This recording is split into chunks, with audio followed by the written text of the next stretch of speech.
No, stop! Stop that! What the? Jae-min? Who is this? Amara? Oh. Oh!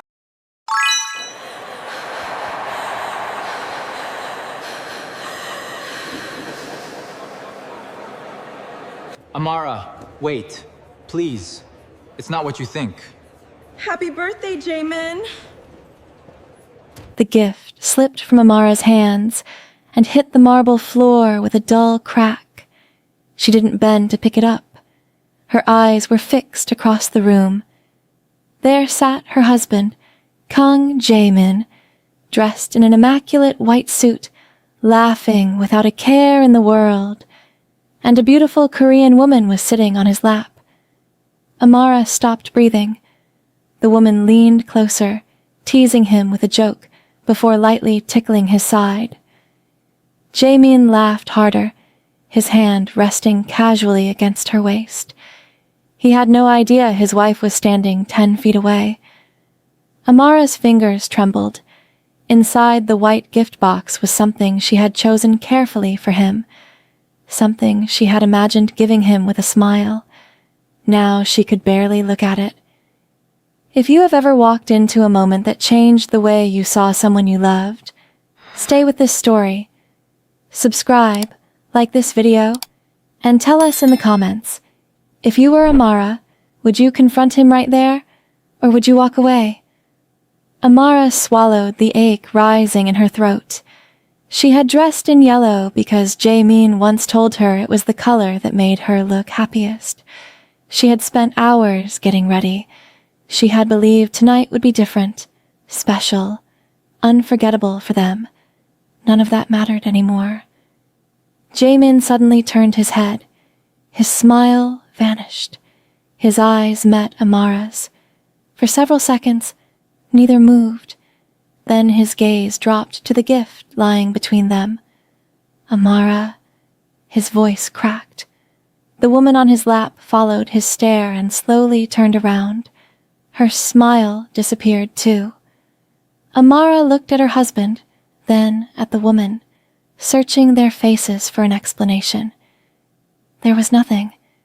She had trusted this man when his wealth attracted women who wanted his name, his money, and his power. She had defended him when people doubted their marriage.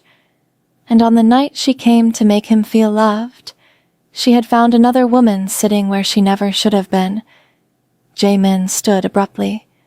Wait, please, it's not what you think. Amara's eyes filled with tears. She looked down at the unopened gift. Then she smiled faintly through the heartbreak. Happy birthday, Jae-min. She turned and walked toward the door. Behind her, Jae-min called her name again. Amara didn't stop, because he still didn't know what was inside that box. Jae-min reached the door before Amara could step into the elevator. Amara, please. She stopped, but she refused to turn around. His breathing was uneven. You saw something you don't understand. She slowly faced him. I saw my husband laughing while another woman sat on his lap. Jae-min opened his mouth, but no explanation came. Amara's eyes hardened. That was enough. She pressed the elevator button. Wait, he said. At least let me explain who she is. Amara finally looked at him. Then why did I have to find out like this? The question silenced him. For a moment, the confident billionaire disappeared. He looked like a frightened husband who had suddenly realized how badly he had hurt the woman standing in front of him. But Amara couldn't tell whether the fear in his eyes came from losing her or from being caught. The elevator doors opened. She stepped inside. Jae-min moved forward, but Amara raised one hand. Don't. The doors closed between them. For the first time since their marriage, Jae-min stood completely helpless. Inside the elevator, Amara leaned against the wall and covered her mouth. A sob escaped anyway. She had promised herself she wouldn't cry in front of him, but she couldn't stop remembering the scene. His laughter, her hand around his waist. That woman's confidence. Amara looked down at the gift she was still holding.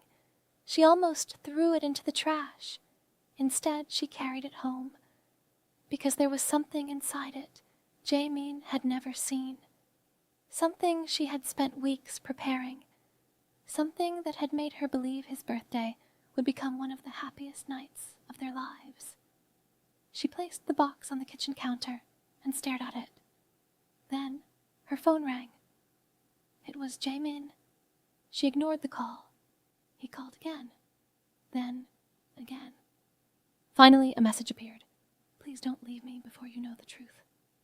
Amara stared at those words until her vision blurred. What truth? She whispered. Another message arrived. Seo-ah is not who you think she is. Amara froze. Seo-ah. So that was her name. She had never heard Jae-min mention it. Her hand moved toward the gift box. For a moment she hesitated. Then she slowly untied the ribbon. The lid lifted. Her breath caught. There, beneath the tissue paper, was a small velvet box and a folded letter bearing Jae-min's name.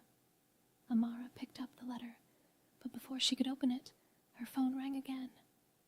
This time, it wasn't Jae-min. It was a number she didn't recognize. She answered. A woman's frightened voice whispered, Amara, don't trust your husband. Then the call ended. Amara stared at the phone long after the call ended.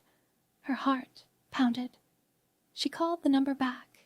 It was disconnected. She tried again. Nothing. Don't trust your husband. The words kept replaying in her mind. Then someone knocked on her door. Amara froze. Another knock. She looked through the peephole and saw Jae-min standing outside. She almost didn't open it. But when she did, he looked nothing like the confident billionaire from the birthday party. His hair was disheveled, his white suit was wrinkled, and his eyes were exhausted. Who called you? He asked. Amara stepped back. So you know about the call? His expression changed. No, I'm asking because I've been trying to reach you. Then tell me the truth. I will. Start with her. Jae-min lowered his eyes. Her name is Yoon Seo-ah. I know her name. She's been helping me. Helping you do what? He hesitated. That hesitation hurt more than anything he could have said. Amara folded her arms. You told me you had nothing to hide. I don't. Then why are you hesitating? Jae-min stepped closer. Because if I tell you everything tonight, you could become a target. Amara gave a bitter laugh. A target? She shook her head. Jae-min, I walked into your birthday party and found another woman sitting on your lap. I think I passed the point where you get to protect me from unpleasant truths. His face tightened. I never slept with her. That isn't the only way to betray someone. Silence filled the room. Jae-min looked at her with something close to desperation. I love you. Amara's eyes filled with tears. Then why did I feel like a stranger in your life tonight? He had no answer. Her gaze moved toward the unopened letter on the counter. What is that? Jae-min followed her eyes. His face went pale. Don't open it. Amara stared at him. Why? Because it isn't for you. She slowly picked it up. My name isn't on it. Jae-min stepped forward. Amara, please. She unfolded the paper. The first sentence made her hands go cold. If you're reading this, Jae-min has already failed to tell you the truth. Amara looked up. Who wrote this? Jae-min said nothing. She continued reading. Your marriage was never supposed to happen. Her breathing stopped. She looked at her husband. For the first time that night, Jae-min looked genuinely terrified, and then he said the one thing Amara never expected to hear. Your mother knew. Amara stared at him. My mother knew what? Jae-min closed the distance between them, but she stepped back. Don't come any closer until you answer me. He stopped. "Your mother knew my family was hiding something," he said quietly. "What?" "I don't know everything." Amara laughed bitterly. "Not everything. You just told me my marriage is connected to something my mother knew, and that's all you have." Jae-min looked toward the letter. "Seo-ah found documents 3 months ago. Financial records. Your mother's name was mentioned in them." Amara's expression changed. "My mother died 8 years ago." "I know. Then how could she be involved?" "She wasn't involved. She discovered something." Jae-min pulled a folder from inside his jacket and placed it on the table. Amara didn't touch it. What did she discover? "My grandfather was moving company money through accounts that didn't exist on the official books." Amara's stomach tightened. "And my mother found out?" "Yes." "Then why didn't she tell anyone?" Jae-min looked away. "Because someone threatened her." The room suddenly felt smaller. Amara opened the folder. There were copies of bank records, handwritten notes, and photographs of her mother standing beside several members of the Kang family. Then she saw one photograph that made her blood run cold. Her mother was standing beside an older man Amara recognized immediately. Jae-min's grandfather. On the back of the photograph was a handwritten date, 2 months before Amara was born. "What does this mean?" she whispered. Jae-min swallowed. "That's what I've been trying to find out." Amara looked at him. "And Seo-ah, she helped me trace the missing records. So that's why she was at your birthday?" "Yes." "Then why was she sitting on your lap?" Jae-min's jaw tightened. "She was trying to make me laugh." Amara stared at him in disbelief. "After everything you've just told me, that's your explanation?" "I know how it looked. You don't know how it looked. You watched me walk in and you saw my face." He lowered his head. "I was going to tell you tonight." "Tonight?" "Yes." Amara's voice broke. "After I brought you a gift." Jae-min looked at the box. "What is inside it?" She immediately pulled it toward herself. "That doesn't concern you anymore." He looked wounded. "Amara." Her phone suddenly buzzed. A new message appeared from the same unknown number. "Ask Jae-min why his aunt was at your mother's funeral." Amara's face went pale. She slowly lifted her eyes toward her husband. "Your aunt was at my mother's funeral?" Jae-min froze. He hadn't expected that question, and from the look on his face, Amara realized something terrifying. He knew exactly why she had been there. Jae-min looked away. That single movement told Amara more than any explanation could. "Answer me," she demanded. "Why was your aunt at my mother's funeral?" "She came because she knew your mother." "That isn't an answer." Jae-min rubbed his forehead.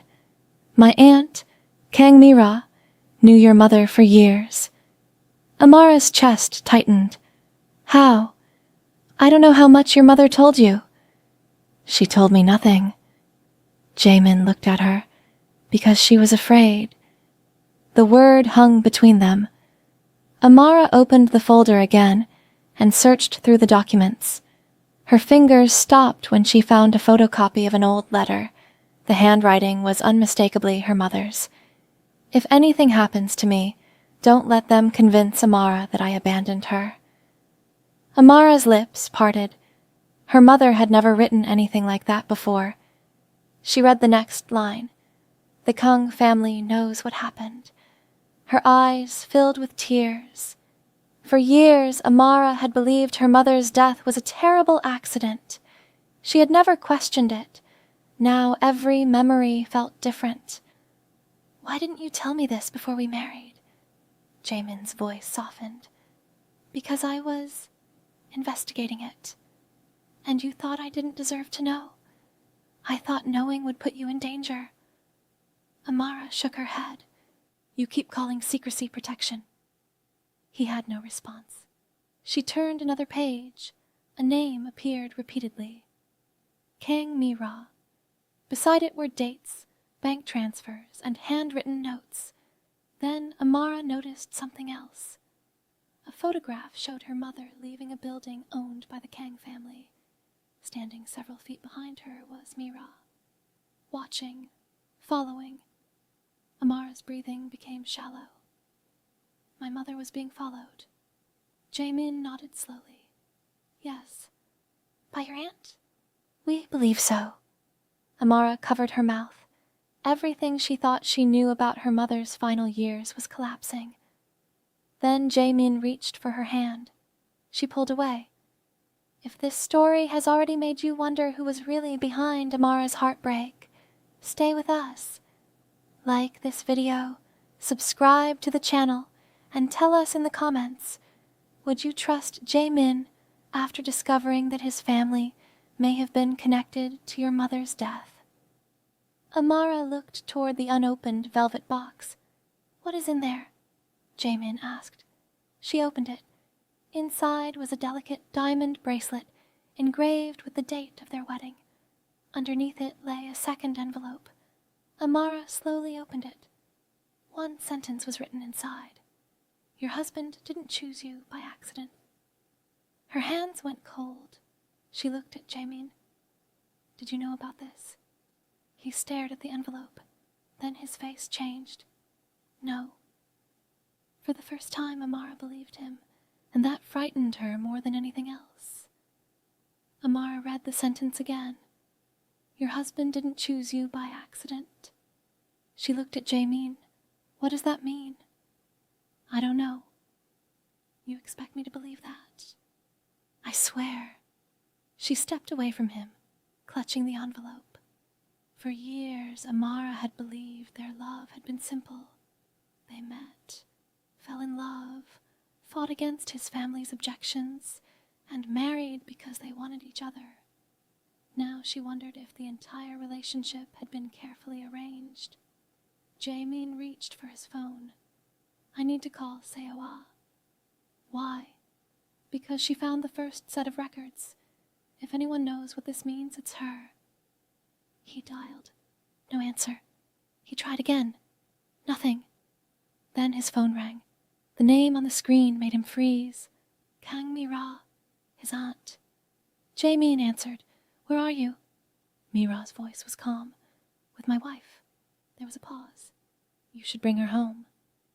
Amara heard every word. This isn't your concern. It became my concern the moment you married her. Amara's eyes narrowed. Jae-min ended the call. Why does she sound afraid? Amara asked. She isn't afraid. Then why did you look afraid? He didn't answer. A notification appeared on his phone. It was a photograph. Amara's blood ran cold. The picture showed her leaving her mother's funeral 8 years earlier. Standing across the street was Kang Jae-min. But that wasn't the shocking part. Beside Mira stood a younger Jae-min. Amara stared at the image. You were there. Jae-min's face went pale. I was 17. You knew my mother. I knew of her. You were at her funeral. I didn't know why my aunt was there. Amara shook her head. Then why did you never tell me? Because I forgot about it. You forgot? Her voice cracked. My mother died, Jae-min. He lowered his eyes. I know. No, you don't. Amara turned toward the door. Then her phone buzzed. Another message from the unknown number appeared. Ask him what happened the night your mother died. She stopped. Jae-min saw the message.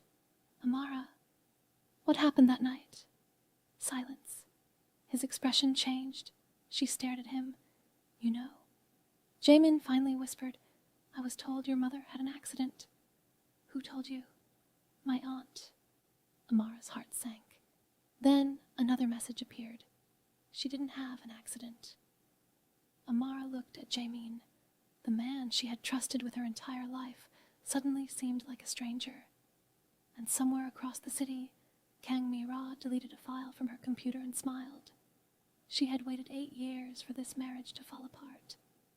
Now, it finally was.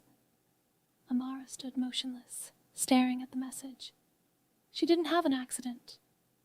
Jae-min reached for her. Amara, listen to me. She stepped away. No, you listen. Her voice trembled, but she refused to cry. My mother didn't have an accident, and your aunt told you she did. I was 17. I didn't understand what was happening, but you knew enough to hide it from me. I didn't hide it. I genuinely believed what I was told.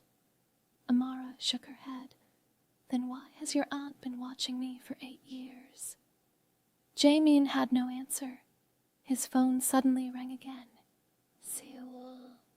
He answered immediately. Where are you? Her voice was breathless. Jae-min, don't go home. His expression changed. Why? I found the original records. Where? Your aunt knows I have them. The call went silent. Seo-ah. Nothing. Then the line disconnected. Jae-min grabbed his coat. Amara followed. Where are you going? To find her. I'm coming. No. She stared at him. You don't get to decide that anymore. He hesitated. Then they rushed downstairs. Minutes later, they arrived at an underground parking garage where Seo-ah had told Jae-min to meet her. Her car was there. The driver's door was open. Her phone lay shattered on the concrete. Amara's heart raced. She was here. Jae-min scanned the garage. Then he spotted something beneath the car. A small black flash drive. He picked it up. A message was written on a piece of paper beside it. She was warned. You weren't. Amara looked at Jae-min. What does that mean? Before he could answer, the garage lights suddenly went out. Amara grabbed his arm. A car engine roared somewhere in the darkness. Headlights flashed. Jae-min pulled her behind a concrete pillar just as a black sedan sped past them. Then the lights came back on. The sedan was gone. Jae-min looked at the flash drive. We need to know what's on this. They returned to the penthouse and opened the files. Bank transfers appeared across the screen. Millions of dollars had been moved through shell companies for years. Then Amara saw her mother's name. She leaned closer. Beside it was another name. Kang Jae-min. Her breath caught, but the final document was worse. It was dated 3 months before Amara met Jae-min. A payment had been made to someone with one instruction. Make sure Amara Han meets Kang Jae-min. Amara slowly turned toward her husband. You didn't just marry me. Her voice broke. Someone arranged for you to find me. Jae-min stared at the screen in horror, and neither of them noticed the security camera above the doorway. Someone was watching them. Someone who now knew they had discovered the truth. Jae-min stared at the security camera above the doorway. Someone had been watching them. He immediately pulled Amara away from the computer. We're leaving. Where? Somewhere my family can't reach us. Amara didn't move. My family? She asked bitterly. You mean the people who may have arranged our entire marriage? Jae-min looked at her. I don't know what was real anymore. That answer hurt her. So you admit it? No, I admit I don't know. Amara picked up the flash drive. For years, I thought you chose me because you loved me. I did. Then, prove it. He stepped closer. How? Choose me when it costs you something. Before he could answer, his phone rang. His aunt. Jae-min answered. Mira's voice was calm. Come to my office alone. Why? Because if you bring Amara, you will regret what happens next. Jae-min ended the call. Amara watched him. She threatened me. She threatened both of us. Then we're going together. No. Amara's expression hardened. You just told me to ask you to choose me. Jae-min looked at the phone in his hand, then at his wife. I choose you. He grabbed his coat. But you stay here. Amara shook her head. No. If your family has been manipulating my life for years, I deserve to hear what they have to say. They arrived at Mira's private office together. She was waiting beside a wall of windows overlooking Seoul. She didn't look surprised to see Amara. Instead, she smiled. "So you finally found the records?" Amara's stomach dropped. "You knew?" Mira looked at Jae-min. "I warned you this would happen." Jae-min stepped forward. "You arranged my marriage?" Mira's smile disappeared. "You were young, arrogant, and surrounded by people who wanted your money. Amara was the only person I believed could keep you grounded." Amara stared at her. "You're saying you manipulated us for our own good?" "I gave fate a little assistance." Jaemin's voice hardened. "You ruined our trust." Mira reached into a drawer and placed a document on the desk. "Then perhaps you should know what your wife's mother did." Amara froze. "What did my mother do?" Mira slid the document toward her. "Before she died, she stole something from this family." Jae-min looked at the papers. Then his face changed. "That's impossible." Mira smiled. "Read the final page." Amara turned it over. Her mother's signature was at the bottom, and beneath it were 3 words. "I took everything." Jae-min looked at Amara. For the first time, neither knew who to believe. If you're still watching, this is the moment to tell us what you think. Was Amara's mother a victim, or was she hiding something too? Like this video, subscribe, and stay with the story, because the next discovery will change everything. Amara stared at the document. "I don't believe this." Mira folded her arms. "You don't have to believe it. Your mother's signature is right there." Jae-min snatched the paper from the desk. "This signature could be forged." Mira laughed softly. "Then ask your wife what her mother left behind." Amara looked at Jae-min. "I don't know anything about this." Before Mira could answer, the office doors opened. Seo-ah walked in. Her hair was disheveled, and there was a small cut above her eyebrow. Jae-min rushed toward her. "Where have you been?" "I escaped." Amara stared at her. "Who attacked you?" Seo-ah looked directly at Mira. "Your aunt." Mira's expression remained calm. "Be careful with your accusations." Seo-ah placed a second flash drive on the desk. "I found the original records." Mira stood abruptly. "You have no idea what you're doing." "I know exactly what I'm doing." Seo-ah connected the drive to the computer. A series of bank statements appeared, then photographs, then audio recordings. Jae-min's face hardened. "These transfers, they were made through companies controlled by your aunt," Seo-ah said. "For 8 years. Amara stepped closer. "And my mother." Seo-ah opened another file. A recording began. A man's voice filled the room. "I don't want the girl harmed." Amara recognized the voice immediately. Jae-min's grandfather. Another voice answered. "What about her mother?" "Keep her quiet. If she talks, everything collapses." Amara covered her mouth. The recording continued. "She has evidence. And the daughter. Keep her away from the truth." Jae-min slowly turned toward his aunt. "You knew." Mira's composure finally cracked. "You don't understand what your grandfather did." "Then explain it." "He destroyed innocent people to build that empire. And you continued it."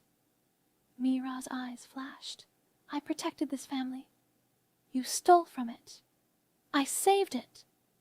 Jae-min stepped toward her. "You manipulated my marriage. I made sure you married someone who could survive this family." Amara stared at her. "You used me." Mira looked at her. "No, your mother used you first." The room fell silent. Then Mira reached for another folder. This contains the truth about your mother's final night. Amara's heart pounded. Give it to me. Mira smiled. You want it? Then take it. She threw the folder onto the floor. Papers scattered everywhere. One photograph landed at Amara's feet. She picked it up. Her mother was standing outside the Kang family estate on the night she died, and beside her stood a 17-year-old Jae-min. Amara looked at him. You were there. Jae-min's face went pale. I don't remember this. Seo-ah suddenly whispered, Look at the timestamp. Amara turned the photograph over. Her mother's death had been recorded at 11:47 p.m. The photograph was taken at 11:52 p.m. 5 minutes after her supposed accident. Amara looked at Jae-min. Then how was my mother alive? No one answered, and for the first time, Jae-min realized the secret wasn't about his family anymore. It was about what he had witnessed that night. Jae-min stared at the photograph. I remember the car, he whispered. Amara's face tightened. What car? My aunt's car. It was parked outside the estate that night. Then you were there. I was. And you saw my mother. Jae-min closed his eyes. I saw her arguing with my aunt. Amara's heart pounded. What happened after that? I heard shouting. Then my aunt told me to leave. Did you see my mother get hurt? No. Did you see her leave? Jae-min shook his head. I thought she drove away. Amara looked at the timestamp again. Her mother was alive 5 minutes after the family claimed she had died. Then Seo-ah opened another file. There's more. A security recording appeared on the screen. The footage was grainy, but the time was clear. 11:54 p.m. A woman resembling Amara's mother walked through the estate's rear entrance. Amara leaned closer. That isn't possible. At 12:03, the same woman appeared beside a black vehicle. Then the footage stopped. Seo-ah looked at her. Your mother didn't die at the estate. Then where did she go? Seo-ah opened the final document. A hospital record appeared. The patient's name had been changed, but the date matched. Amara's hands began shaking. My mother survived. Jae-min looked at her. Amara. She turned toward him. All these years, I mourned someone who may have been alive after they told me she died. Mira suddenly laughed. You still don't understand. Everyone turned toward her. She didn't want you to find her. Why? Because she knew what would happen if the Kang family discovered where she was hiding. Amara stepped closer. Where is she? Mira remained silent. Jae-min grabbed the folder. Tell us. Mira looked at him. You want the truth? Then stop protecting your wife from it. Jae-min's expression hardened. I've spent my entire life believing my family was protecting me. He looked at Amara. I was wrong. He turned back to Mira. Whatever happens to this company, whatever happens to my inheritance, I'm done choosing this family over her. Mira's face fell. Jae-min walked to Amara. I don't expect you to forgive me. You shouldn't. I know. He removed his wedding ring. For a moment, Amara thought he was leaving her. Instead, he placed it in her palm. I don't want you to stay because you're my wife. I want you to stay only if you can believe that I love you. Tears slipped down Amara's cheeks. She looked at the ring. Then at the man she had once trusted without question. I still love you, she whispered, but I don't trust you. Jae-min nodded. Then I'll earn it. Behind them, Seo-ah's phone suddenly rang. She answered. Her face changed. Amara. She lowered the phone. Your mother is alive. Amara froze. And then came the words that changed everything. She wants to see you. Amara's knees nearly gave way. My mother is alive. Seo-ah nodded. She's been living under another name for years. Where is she? Before Seo-ah could answer, the lights in the office flickered. Jae-min immediately moved in front of Amara. A second later, the computer screen went black. The files disappeared. Mira smiled. You should have left when you had the chance. Jae-min turned toward her. What did you do? What I should have done 8 years ago. She reached for her phone. Seo-ah grabbed her wrist. You're not calling anyone. Mira pulled free. You think exposing me will save this family? No, Jae-min said. It will save my wife. He took Amara's hand. Let's go.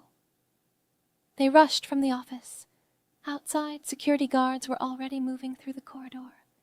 Jae-min led Amara through a private exit and into the waiting car. As they drove away, Amara stared through the window, struggling to understand what had happened. Then her phone rang.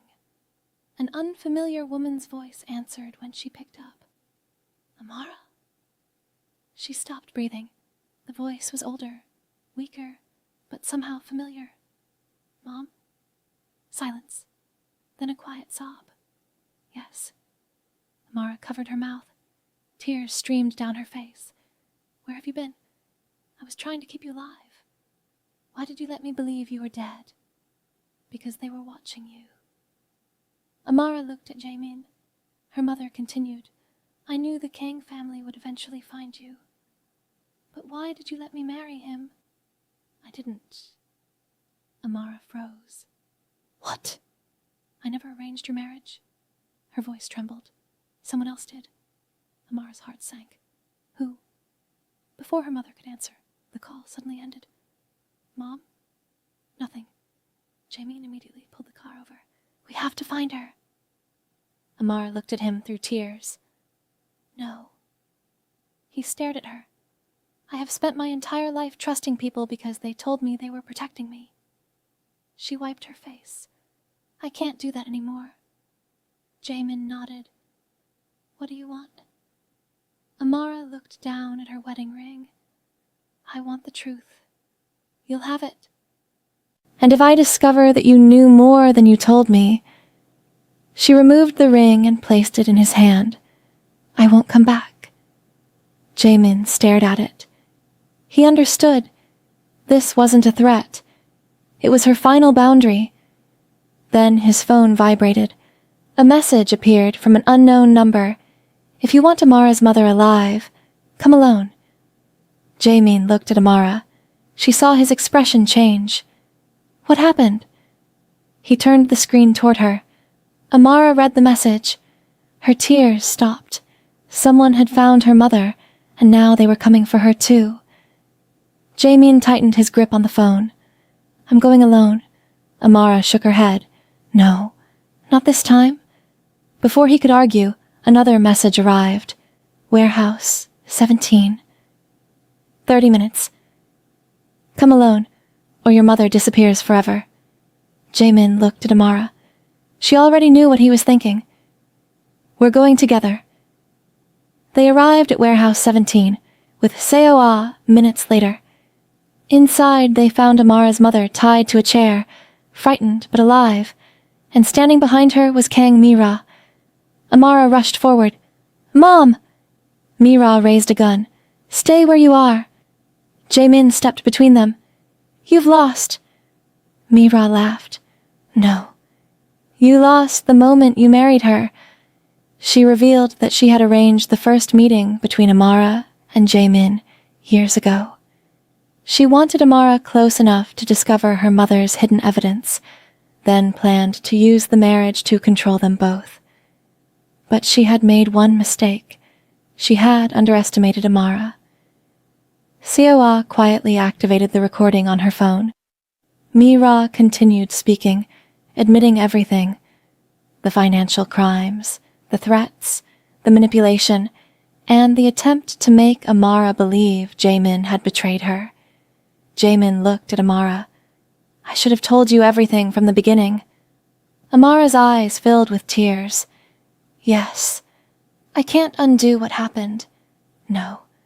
But I can spend the rest of my life making sure you never have to question where I stand again. Police sirens suddenly echoed outside. Mira's face collapsed. Seo-ah had already sent the recording and evidence to the authorities.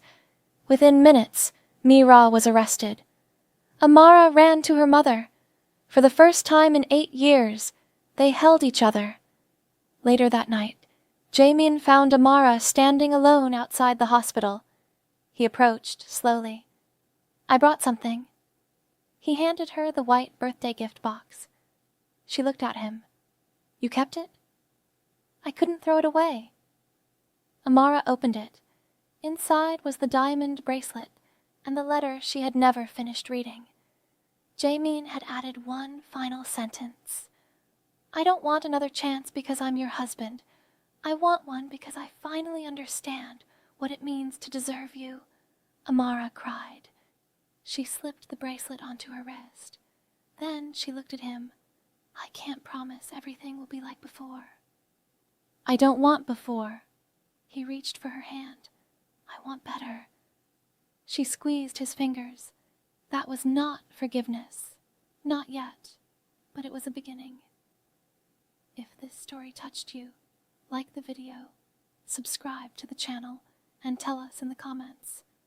Would you have given Jae-min another chance after everything Amara discovered? Sometimes love isn't proven when everything is easy.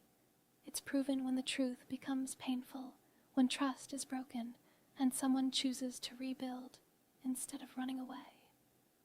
Amara had entered that birthday carrying a gift for the man she loved. She left carrying something more valuable, the knowledge that loving someone should never require losing herself.